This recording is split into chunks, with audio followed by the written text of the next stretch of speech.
Hello and welcome. I am live from Pellam's Wasteland, and today I have another episode of Pellam's Wasteland Reads for you all. It's a little stormy outside, so hopefully that doesn't interrupt anything or make too much background noise. But I wanted to talk about two books that I read recently. One is The Order of the Day by Eric Vuillard. Vuillard, I'm not sure how you pronounce it. It's a French author. And the other is Europe Central by William T. Vollamnn. Both of these books are about a kind of similar kind of attempt to wrestle with the Second World War and tyranny and fascism and all of these different kind of issues of the period in different ways. The Order of the Day is a much shorter book, um, whereas Europe Central is this big kind of great sprawling epic. That it ends up encompassing a lot more of kind of Eastern Europe and the Soviet Union and all that sort of stuff. And the Order of the Day ends up being more specifically focused on a kind of shorter temporal period, and also a couple of like specific examples of the kind of broader issues that it's about. But they're both about a kind of similar moral grappling with all of these different things, and on some level the way in which the failures of the 20s and 30s leading up into the Second World War are still with us on some level. Certainly, the Order of the Day makes that point in a couple of places. So let's talk about what actually happens in these books. The Order of the Day starts off with a meeting between many of the heavyweights of German industry, the kind of leaders of the capitalist class, for lack of a better term, with the leadership of the Nazi Party in 1933. The Nazis are running out of money and need a bunch of donations. And from there, it only gets more disturbing, more disgusting. The kind of continual moral failures of all of these leaders in the the private industrial sector, but also all of these political figures, the politicians of the other countries, other Central European countries, but also of people like Neville Chamberlain and the British willingness to appease, and all these different things that are kind of in hindsight so difficult to kind of come to terms with, and feel very nasty to be presented with, especially with the connection between some of these things. The point about these industrial magnates and the eventual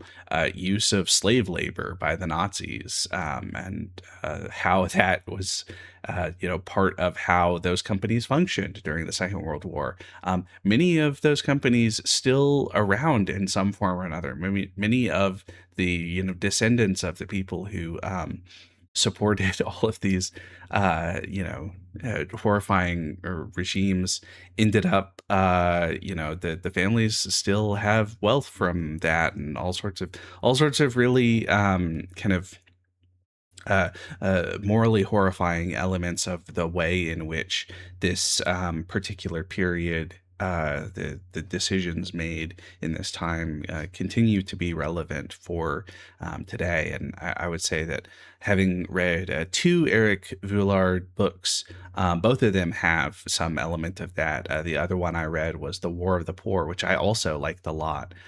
Also a very short book that will make you really you know uh completely a sense of kind of overwhelming repugnance for the people making all of these horrible decisions and allowing for the kind of intense moral failures of the period in both cases. But this one, yeah, it's particularly nauseating stuff. But it's a really good book, and books should wrestle with the kind of moral failures that make you nauseated and all of that sort of stuff. And this is a really really good one to do that. Um, Europe Central, as I mentioned, is much bigger. Order of the Day comes out to like 160 pages. Europe Central is like 800 and something. But Europe Central also very much about this period kind of starts in the relatively immediate aftermath of the Russian Revolution, the very first kind of main part of the story. Lenin is still alive, and it's in the aftermath of an assassination attempt on Vladimir Lenin. And then through the 20s and 30s, and then on into the Second World War, especially the Second World War on the Eastern Front, and then the aftermath with the Iron Curtain and the two German governments and all of the different kind of things that happened going through history as sort of the aftermath of the Eastern Front of the Second World War. And it is centered on a couple of characters, in particular, one of the kind of main characters of Europe Central is Dmitri Shostakovich, who's a Russian composer. I hope that's how you pronounce his name. um, who is a Russian composer who lived in formerly St. Petersburg, but then, of course, Leningrad, and who ended up being kind of there for some portion of the siege and then fled, but was able to escape with his family and all of the kind of things that he lives through, his attempt to wrestle with the kind of tyranny of the world and of the various governments through art, but also there's all of these other kind of little bits that are sort of sprinkled in from these other characters, these sort of smaller stories that are not necessarily connected. Don't necessarily cover the whole period, although some of them do. Some of like there's a story about Paulus, the German general, who's the one who surrendered at Stalingrad. And when his story happens in the book, it covers basically most of the period of the whole book. I mean, it starts off with him um, younger, but before the Second World War, and then his experiences during the Second World War, and then after. And there's an interesting quality in Europe Central there, where there are so many of these stories that, in this kind of kaleidoscopic way, you sort of see almost the whole events of the period repeated from different perspectives each time, and all of these other kind of wonderful sort of poetic, kind of very sort of strange and nightmarish ways in which these people think about the things that are happening, and the images that come to kind of consume their attention, the way that they think about all these things going on, the kind of immense sort of network of telephones is one of them that comes up a number of times.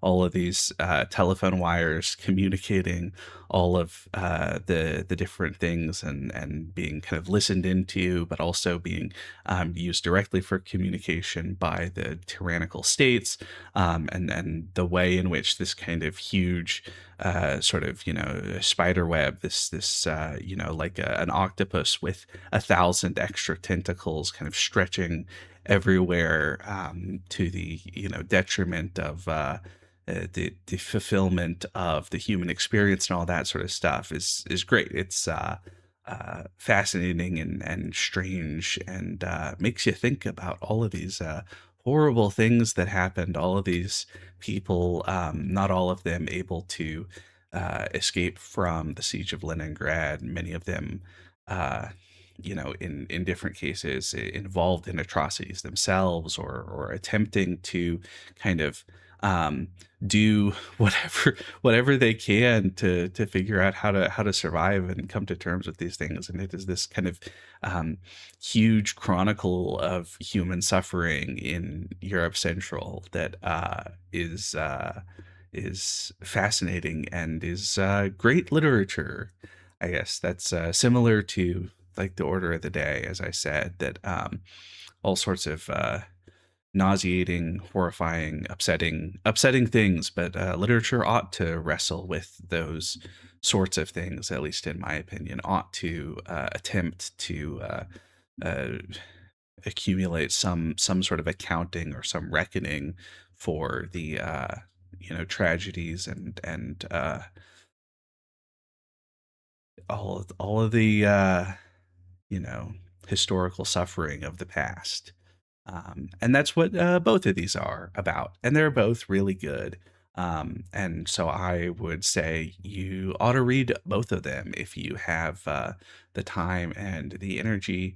Um, William Vollamnn, I mentioned I'd read a couple of one other Eric Vuillard, and I've read a couple of other William Vollamnn books, and all of them have also been great.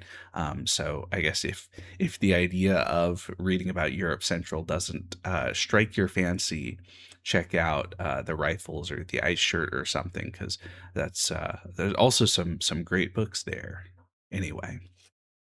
Um, but that is going to be it for me for today. If you have any comments, questions, concerns, read these books, have things to say about them, anything like that, leave a comment down below. Otherwise, I've been live from Pellam's Wasteland, and I will see you next time. Take care, everybody.